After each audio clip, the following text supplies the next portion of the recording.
మహాభారతం పంచమ వేదముగా పరిగణించబడే భారత ఇతిహాసం 18 పర్వములతో 1,00,000 శ్లోకములతో ప్రపంచంలోని అతిపెద్ద పద్య కావ్యములలో ఒకటిగా నిలిచింది.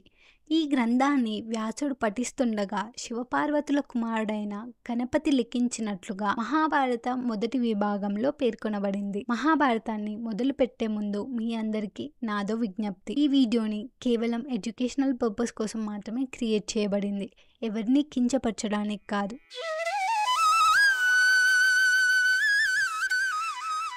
ఒకసారి ప్రతీప మహారాజు గంగానది ఒడ్డున ధ్యానం చేస్తూ సూర్యుణ్ణి ప్రార్థిస్తుండగా అతని తేజస్సును చూసిన గంగాదేవి అతన్ని ఇష్టపడుతుంది. అప్పుడు గంగాదేవి వెళ్ళి అతని కుడి తొడపై కూర్చుంటుంది. దాని కారణంగా ధ్యానం చేస్తున్న ప్రతీప మహారాజు ధ్యానం నుంచి బయటకి వచ్చి గంగాదేవిని చూసి, ఎవరమ్మా నీవు నా కుడి తొడపై ఎందుకు కూర్చున్నావు అని అడుగుతాడు. అప్పుడు గంగాదేవి